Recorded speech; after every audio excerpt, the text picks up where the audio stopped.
Good morning, afternoon, and evening, ladies and gentlemen. So, yeah, you probably clicked on this video half a second quicker than you clicked on most, because we finally are doing this thing. It took us a lot of time because of our schedules, but we went back and off and played this game we played it together. We took turns playing through missions. Yep. Surprising. It's kind of hilarious how skills in online do not correlate to skills in that game. Because online you get to... It really doesn't. Like, to an extent. Like, online you can just rush in and idiots don't know what they're doing. But you come in there, stormtroopers will like especially since I, with online, rely a lot on my rolling and my moving. You can't roll. You can't roll. Okay. Which I thought, like, maybe they can add after the fact, but they didn't. Let's get to the main point here. So we're talking about the Battlefront 2 campaign...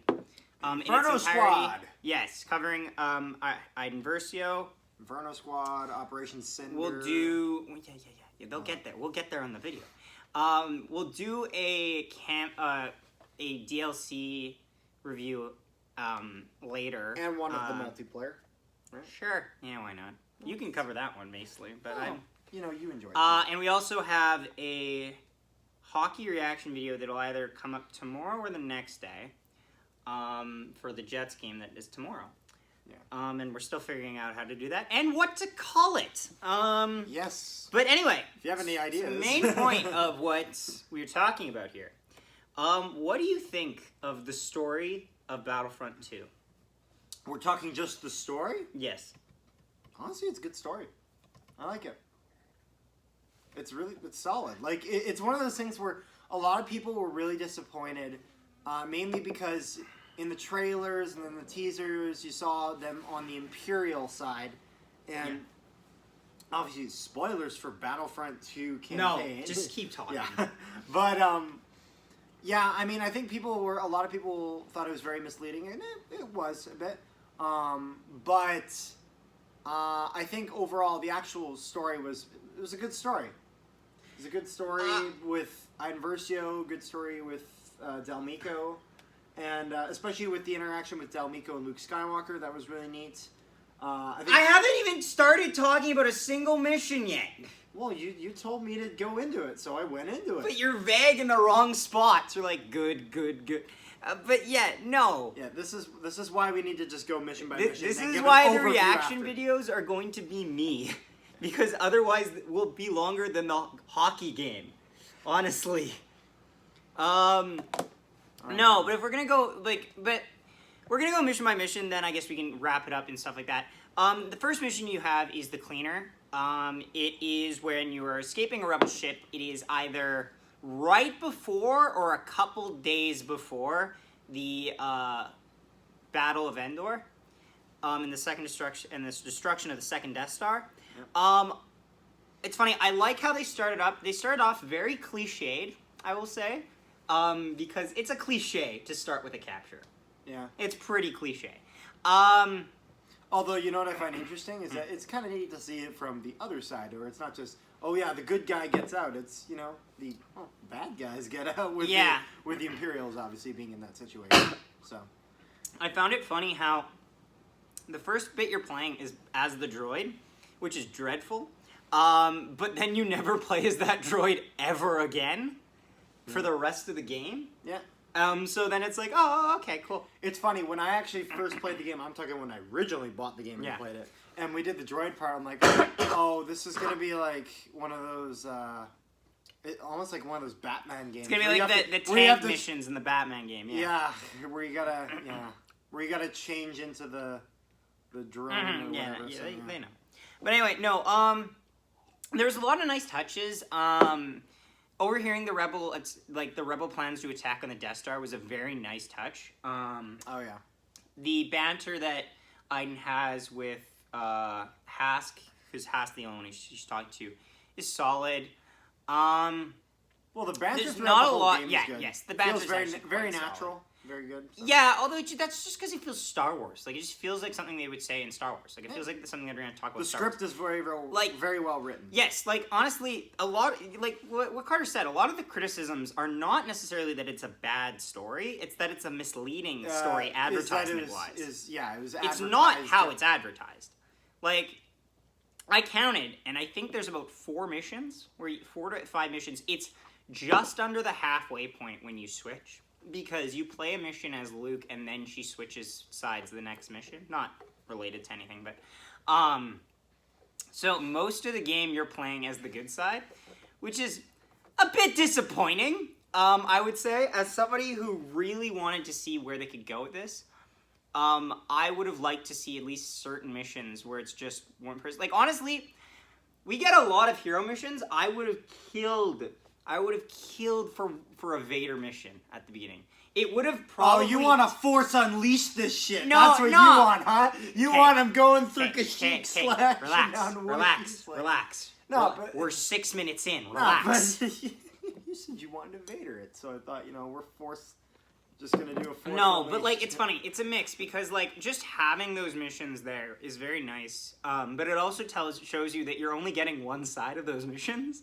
So it's just like, oh, okay, cool. I am happy there was a few missions where it wasn't where you weren't playing as Iden. Though. Yeah, like it was cool to play as Luke. It was cool to play as Lando. So the first mission is solid. She escapes through an airlock, and then it shows us the Corvus. The Corvus is a greatly designed ship. I like it. Also, I find it funny because they make this kind of a bigger deal in The Force Awakens where they're like, oh yeah, like the Stormtrooper helmets kind of suck. They only filter out smokes and whatnot. So it obviously wouldn't work like that, but because she's Special Forces. Well, no, it's not even just that. It's the fact that they time it correctly. Like, you can coolest survive in space very briefly. Yeah. Like, it's kind of like the mission... And that's why it goes in. You know what it's like? It's like that episode of the Clone Wars where Plo Koon is out. He's like, not to me. It's the whole meme on it. Yeah. Oh, yeah. I can survive it for a brief period. He can, yeah. And also, they can, but a lot quicker. Like, they'll die a lot quicker. Yeah. It's not instantaneous death. It's almost, but it's not quite. Okay, we're 7 minutes in. We got a whole second. But no. First mission solid. Corvus is great designed ship. It kind of looks like the Rogue Shadow from Force Unleashed on steroids. It looks like a combination of that. Yeah, it does. It looks like a combination of that, just based on how wide it is and how the ship's like this. Or it looks like the Darth Maul ship on steroids. It looks a lot more like the Darth Maul ship. I will say that. Just I got them confused as I was saying it. I was like, yeah, we could salvage this quote. Do you know why I say it doesn't look like the one from Force Unleashed? Because you're right. It has too big. Yeah, it's got that opening in the middle. I see your point. Yeah, the one from Force Unleashed. Yeah, I like it though. But they're both good designs. Next one is Battle of Endor. So this takes place moments. It's funny. Let's not. Should we assume they've seen it? Honestly, because I run through it. Battle of Endor. Where you attack it's pretty much right after the rebels have destroyed the shield generator. Because you get there to the ruins of it, right? Like, it's kind of... Yeah, Now, there is a critique I have here. And first thing I wrote down for this mission. You cannot kill Ewoks. The hell game. Like, why not? Disney. No, that's bullshit. Because you can kill Ewoks in multiplayer mode. That's BS! You can only play it when it's not AI. Why can't I bomb the villages of the sky? Like, what the hell? What would be really funny is if they started fighting back. Like, honestly, it's just mixed. Like, everybody, I'm not a genocidal maniac, I promise. But everyone wants to just shoot one, just to see what'll happen.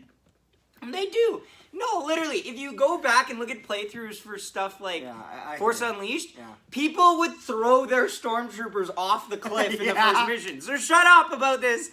Don't want to try killing them thing. Myself included. So you find the Rex's shield generator, and you also find, it looks like the platform... I have a correction I need to make from what you said. How dare you say stormtroopers? They were clone troopers at the time. Ah, okay. They were the 501st. Depends which one you play on. The Wii version is. The Wii version is a lot better. The Wii version is clone troopers. No, let's stop talking about this. We're gonna get off topic, and we're only on level 2. Level 2, I like it. Destroying some and then you destroy some leftover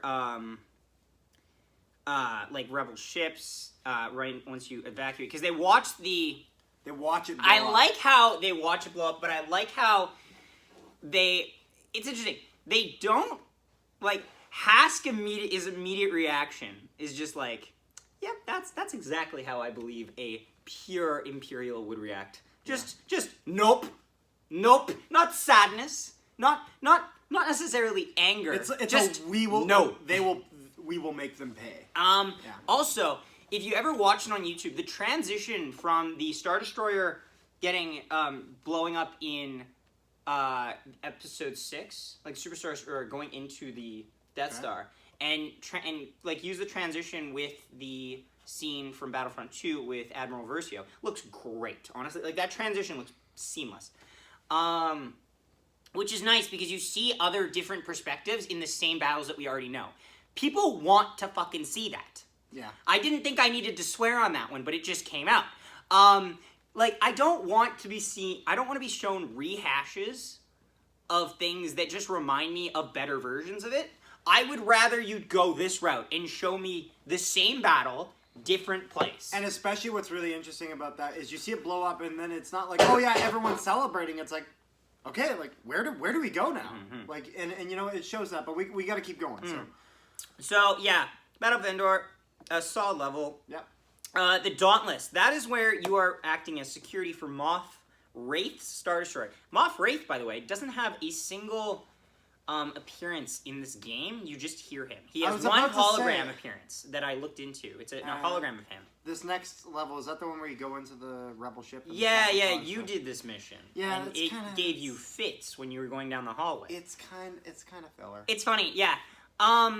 This is a critique. Like, this is a nitpick, but why the hell does Iden Versio fly a TIE fighter? I get that it's a Special Forces TIE fighter, but why the hell does she fly a TIE fighter?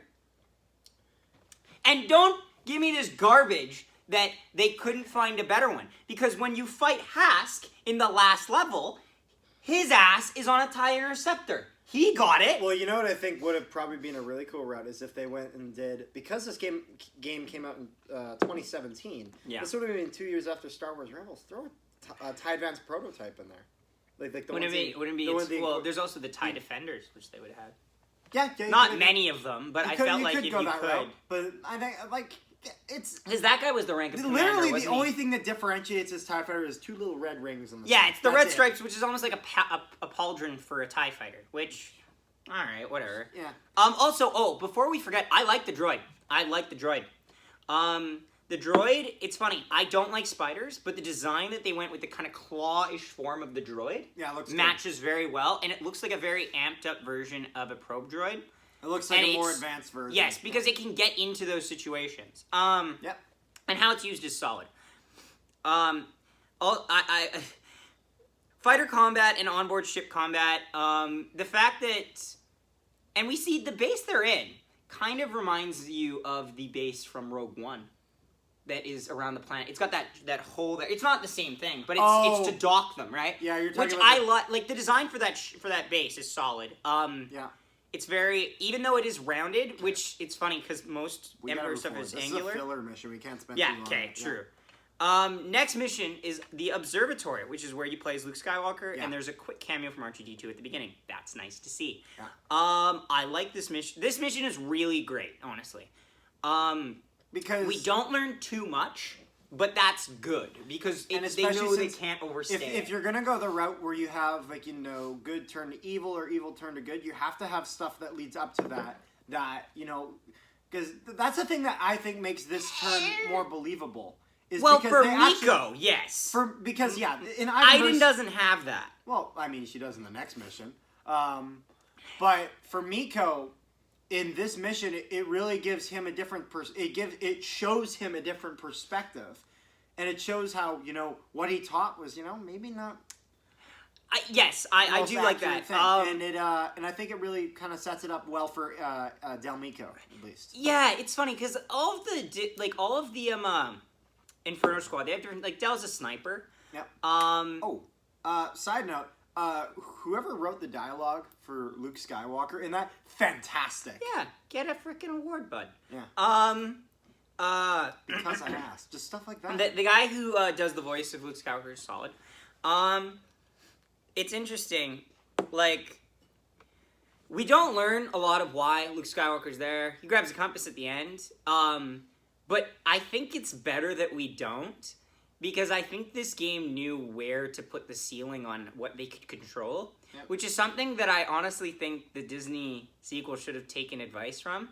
Don't try to force it down our throats too much. Let us try to piece together some of it ourselves, because odds are, true fans of something will find better ways to transition things than people who were paid to make it. Actually, one example. A lot of times one that's example the case. of that is like when Rey's like, "Oh, I think I've seen that ship before," and then they just show you a flashback, assuming you have no idea where the ship came from. Yeah, like stuff like that. Well, it's not even like the way. Also, too, this mission has bugs. These bugs are the most comfortable I can be around bugs. They're not overly like.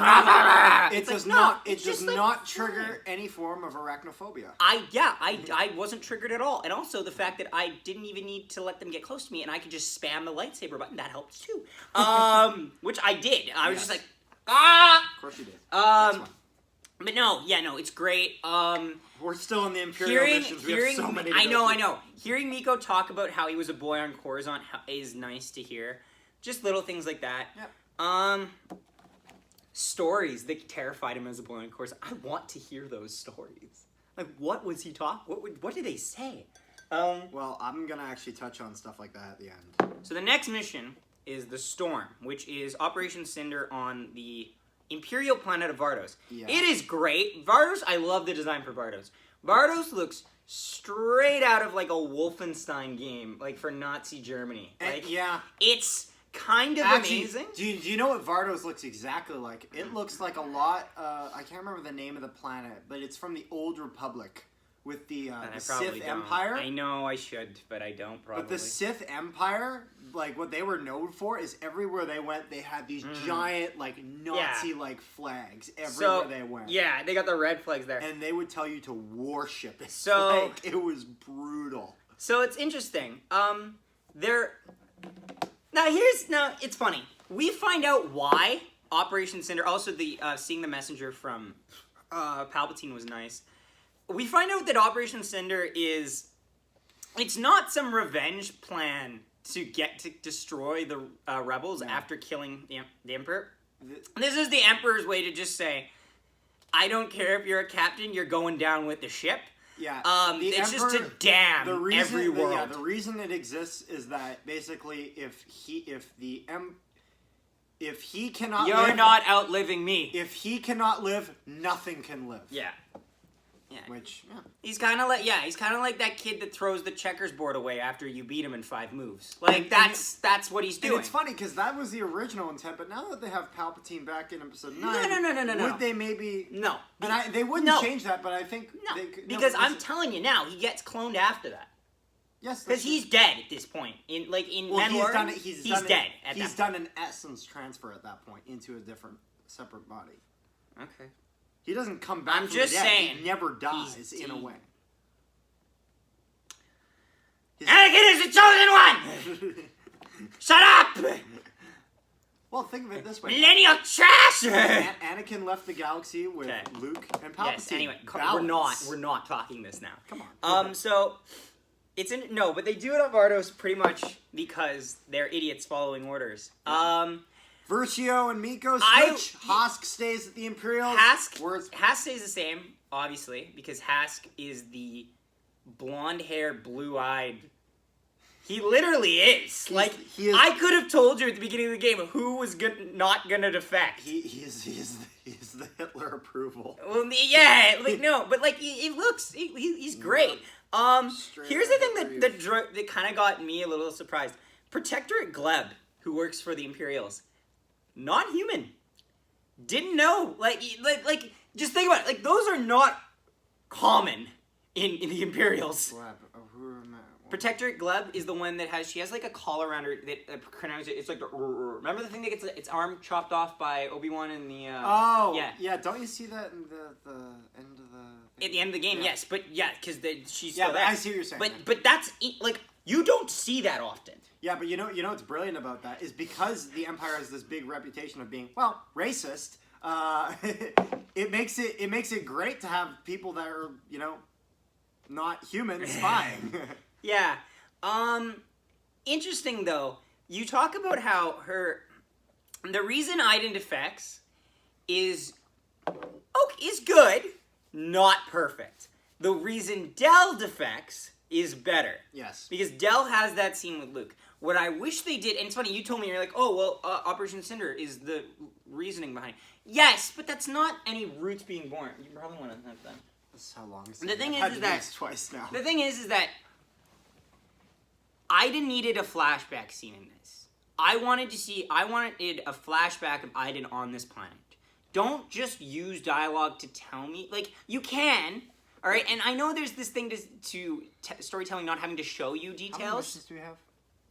We got a couple. Okay. But, like, it's important to You gotta not... bring this up. It's important to, like, at least let me experience it, especially if it's in a video game form. Yep. We gotta go. That's like saying my master died in the Fallen Order game. Stop it! We got way more to We go. can go long. We have. Um... Well, as long as this phone can. Yeah. So they defect and they escape with some of the ship, with some crewmates and stuff like that. In the Corvus. Yeah. The two imposters escape with a bunch of crewmates. You know how And it goes. they get found by they send a distress signal to the rebels. Rebels taking. And we meet Lando meets them. Lando's done great. Obviously, again, Billy D. Williams, great. He understands it all. And I love how he does with every other piece of Star Wars media where they need a voice for Lando. Yeah. It's always him. It's 9 times out of 10. I can't think of a single time it wasn't him. Solo. Okay, but that's because it's an actual. Of course not. It's I'm sorry. Solo. Yeah. Do we have enough time for your anger? Anyway, but there's Operation give me Cynder on that Naboo, shit. which is in Mission Outcast. Also, we meet Shriv. Shriv is Shriv great. is fantastic. Shriv, I love Shriv. Shriv is a sarcastic, not an asshole, but a sarcastic kind of guy, and he does great. He's hilarious. Like, every time he has to sit there and watch Iden and Del's romance angle blossom. It's just fucking amazing that he's there. Oh, thank you, Shriv. Thank you for your love and kindness. Yeah. Hey, you're a lifelong friend of me. Oh, thanks, Del. Your friendship means a lot to me too. Like he's just like yes. But having Operation Cynder on Naboo is nice. Seeing Princess Leia is great. Her mission's solid. Not much to hate about it. You're with Del the whole time. Yeah. And it's cool having Leia, defending Naboo because Leia on Naboo is like because her mother. nostalgic. Yeah, it works well. Yeah. There's a nice parallel there. Yeah. So Next one. General Distress, that is the Han Solo mission. This one is That's so weird. fine. It feels weird though. Like it feels like they rushed this one because it's not like it's kind of short. You start in Takodano, which is okay, fine, sure. You find a bumbling idiot of an informant. Yeah, where you know it's like- what I do like about this though? I like how they're showing at least some sort of sequel stuff before Episode 7. Yeah, It does help connect it a little bit. They realized they needed to. Oh, of course. Like Chewbacca's there.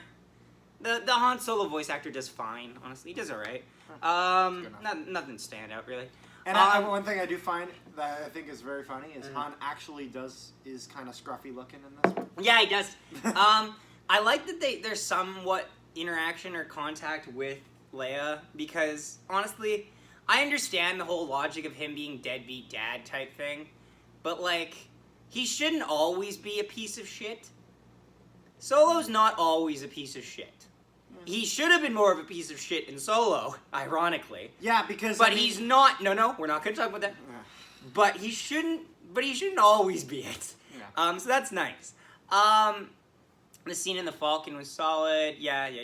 Okay, next mission. Next mission. Undercovered Skies.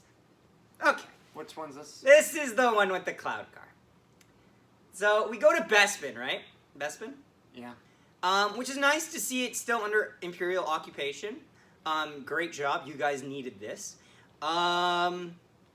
They infiltrate the Imperial base, and Hosk apparently knew they were coming in because he sensed the Corvus. Not sensed it. I used a BS I can't logic. remember. Why did they even go here? They went in there because they wanted to, I don't even remember, honestly. It's a filler mission. But I think it was more like to, I don't know, get to Hask or stop them from refueling, stuff like that.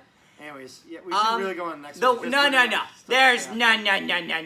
Okay. So they sneak in using stormtrooper armor, which wasn't repetitive at this point in time. So I'm not gonna hold it against them. Honestly, that's such a classic Star Wars thing at this point. Like, it's not even repetitive. It's just a Star Wars move. Who the hell hasn't Just worn like stormtrooper I have a bad armor? feeling like this. Yeah. This. Of course, Lando gets that line. But they use a cloud car on Star Destroyers. Nope. Yeah. Nope. I don't care how special forces you are. That- Your ass should not be able to take out 3 Star Destroyers with a cloud car. Yeah. Your ass should have only been able to take out maybe 1 with a cloud car, and then you should have been forced to retreat this mission. Now, to be fair, the way they take down the Star Destroyers is by blowing up the big fuel things. Okay, no. but still. I know, but I'm saying is that, like, for anyone who didn't play, it's not like they just went and shot the bridge. Like, I know, but like... I know, but I feel it's worth mentioning. I know, but again, we're talking about a cloud car. And yeah. This is like... Yeah, this is like this is like a taxi taking on Dunkirk. Like, the taxi D-Day. Like, one taxi comes and takes out all the defenses. No! Yeah. But anyway, so the next mission is Lando's mission on Sullust, which is nice, because Sullust is one of those planets that we don't see in the main shit, but it's kind of like it's like a mainstay in people's knowledge of it because of how often it's used in other forms. Yeah, it's used a lot in extended media. Yeah, which is good, because I like Sullust. Sullust is like a calmed down And you version get a lot of of, Mustafar. It's calm the fuck down. Like, and... yeah, because we hear so much about it, because it was the place they took right before Endor. Yeah. Which, it's like, And, you know... And Celestians. Celestians. Celestians. That sounds wrong, so I'm not even going to ask about That's that. what it is. Naming people Like Celestians has... Tenna. Oh, really? Yeah, yeah, that's where they came from. You know the one that people call Pancake Face? That's his planet. No, I don't, but that's okay. Yeah. No, but it's a solid mission. I hated this mission the first time I ever played it. Carter played this mission. I love the interactions between Lando and Shriv. They really complement each other as characters. You get a guy who's a smartass and a guy who doesn't give a crap. A smartass really and a solid person works fantastic. Well, it's the same thing, but yeah. Cinematic bliss. Yeah, it's really good. They infiltrate an Imperial factory. Solid. Next is the Battle of Jakku. So I forgot that you land your ship in the Battle of Jakku. I didn't remember that part. I was like, oh, crap. If they had the Gallius Rax speech. Yeah, okay. If you haven't already, I found this. Google the Gallius Rax speech with the Anakin's dirty deeds in the background, because it hypes you the hell up. I'm just like, yeah, Empire Day! Like, let's go! Like, I wish that, because you hear about Rax, you hear about Sloane, but credit to them, Sloane shows up in Squadrons. So we're good there. Yeah. Show Rax. Sakes. I need this guy. He doesn't even have an official photo. There's one design of him out there. I really need to read the books with him in it.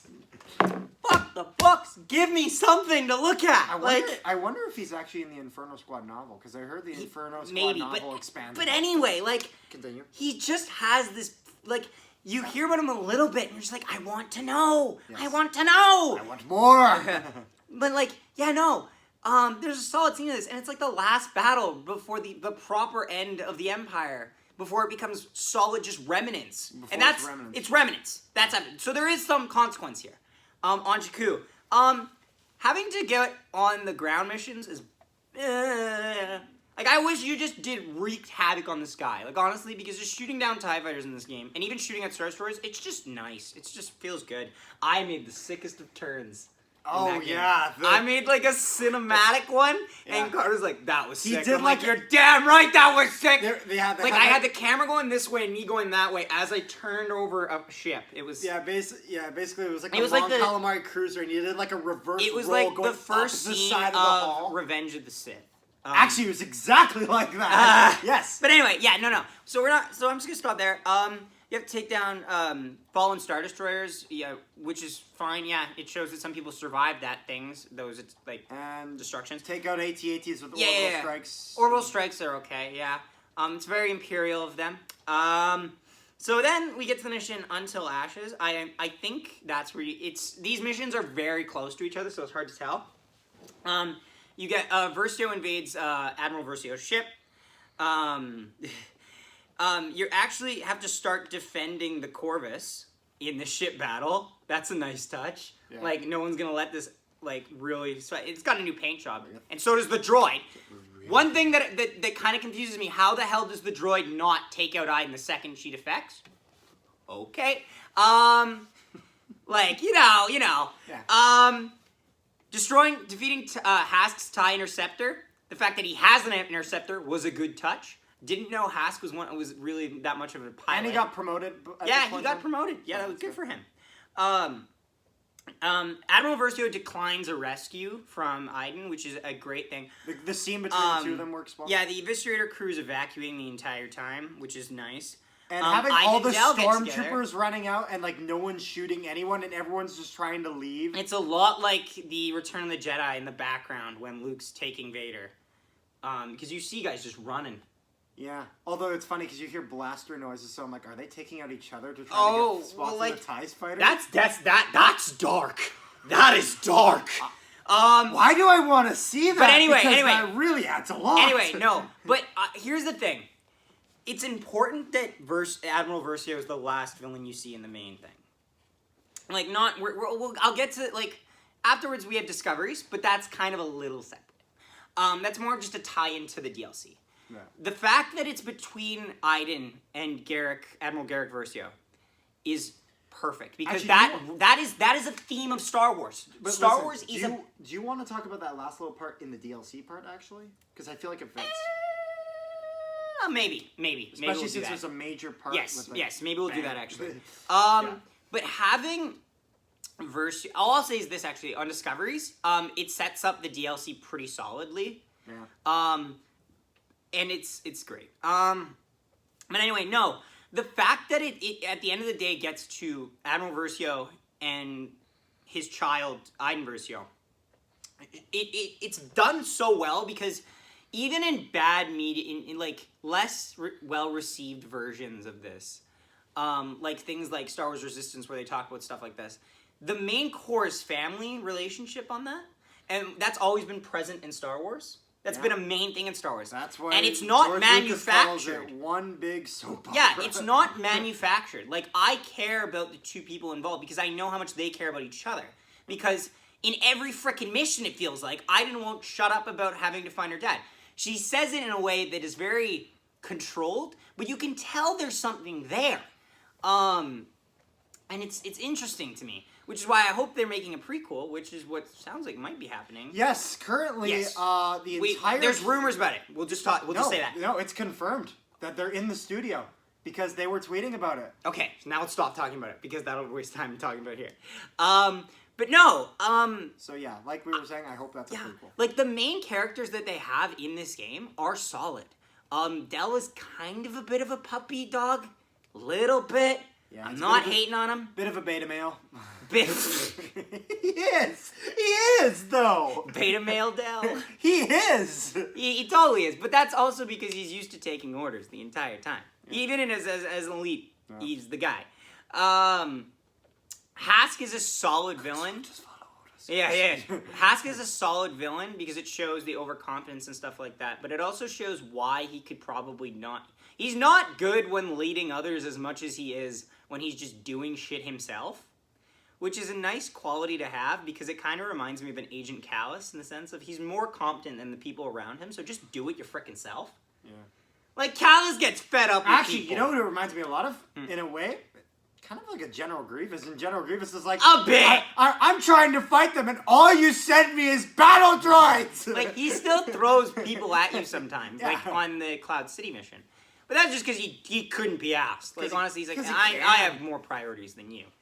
No, but a lot of it is through dialogue where you learn a lot from him, so it's good to always pay attention to that. Other than that, it's like the core group that we meet in this game is very contained, which is solid. Again, the campaign probably especially for the Empire portions of it could have been a little longer, but I understand what they wanted from this. It's a good Star Wars story to tell. it's not the most necessary, but it does help salvage a bit of the gap in between. Because after episode 6, there's a lot that needs to get carried from there to episode 7. Yeah. This helps carry some of the load. It doesn't overachieve and stuff like that. It stays contained. But overall, I do like the story they're telling us. Its replay value isn't that high, but that's because there are those filler missions, like I said. The most replay value you get, honestly, is from the character-specific ones that isn't Iden's. Because it's just nostalgic to play with them and see them in action. But overall, like, no character is hurt by being included in this game. The weakest, I would say, utilized is, I guess, Chewbacca and Han Solo. But even then, that's pretty solid. Honestly, I wouldn't even mind if they just kind of took them out. Well, yeah, you know, but then you'd just be wondering why not? Like, you want to see a little bit. But they checked in, so that's okay. Yeah. But yeah, no, like, overall, I enjoy this game. Like, I enjoy the story it's telling me. And I think that at the end of the day, especially for Star Wars, it's kind of very specific. One more thing is that where can they go with this? Because what we know is that from the people that we know that are for sure back in the studio are the voice actors and actresses for Iden Versio, Del Mico, Hask, Admiral Versio. Good, that's a prequel then. That's what we have. That's a prequel then. And this kind of goes into what you were saying earlier, because I said we were going to get back to it, when you were saying, like, you know, I kind of want to see the Imperial Academy on Coruscant. I do. I really do. I want to see that. I want to maybe see... How would you feel if they put an Imperial Academy right where the old Jedi temple was? That's not what they put there. You know what they put there? He turns it back into a Sith shrine. Okay. From the old anyway, Republic. we'll stop that. We'll talk about it later. Yeah. Not here. But no, honestly, like, there's a lot of potential here, especially if you're gonna give us what we actually wanted the first game, which is more, like, more Imperial focused jobs. No, like, I don't got much to hate on this. They maybe seeing at least like a hologram of Rax and Sloane would have helped, but like now that I at least know what Sloane and looks now there's like, a possibility of that in a that's true. In a prequel. What were you saying? And also, and the good thing about that is that because if it is a prequel, that means that it is Imperial from start to finish. Which is what people wanted in the first place. People want to see Rebels eat shit. People want to see it. Yeah. No, honestly, that's all we have to say, honestly, on this, I'd say. The longest video I think we've ever done. Yeah, but you know what? It took us forever to make it. It did. So, yeah. And we will try to be quicker on these Star Wars especially videos. the Rebels Season 2 one. We're going to have to make sure we're quick on the hockey reaction ones. Otherwise, they become very irrelevant very quickly. That's mostly on you. I'm fine with recording late. Because I work. I'm fine with recording at 2 in the morning. It's fine. Yeah. If it was a hockey game night, I'll probably be still amped up about it. Yeah, we're probably going to need to be doing that. Yeah. But anyway, thank you for watching if you got this far. If you didn't get this far, maybe you will next time. Or it won't be this far. They definitely aren't here to hear you say that. Please, if you enjoyed this video, please leave a like. Comment down below what you thought of the campaign or what you wish we maybe would have talked on a little more. And also, because I know a lot of our viewers, a lot of our subscribers came from the Star Wars based stuff. Yeah, so let's hope they keep please put in the comment section what kind of Star Wars media you'd like us to cover. Obviously, eventually we're looking towards hopefully some of the movies. We're kind of in the middle. We're taking our time with that because we know that there's always stuff to get to there. Yep. We're keeping the schedule pretty much. And the good thing is we got tons of stuff to cover before there's any sort of new Star Wars media. So yeah. Yeah. No. Don't forget to follow us on Instagram at No One Hockey Podcast. Throw subscribe if you have not already. Go check out some of our old hockey videos if you're interested in the sport because that's nice. And check out our Mandalorian finale reaction because it has over 900 views. Oh my god. 1,000. How did this happen? And YouTube hasn't taken them away yet. No, they haven't taken any. We we didn't want to celebrate this because we're used to YouTube taking away like 500 views from us, which has happened before. And we're just like, are we good? Yeah, bots Can we now? Just letting you know, bots are welcome on our platform. Bots love us, apparently. They're welcome. Yeah, no, but everyone's welcome. Discrimination. Everyone's welcome. But yeah, thank you for watching, and we'll see you next time. Hit the button. Yeah, I'll hit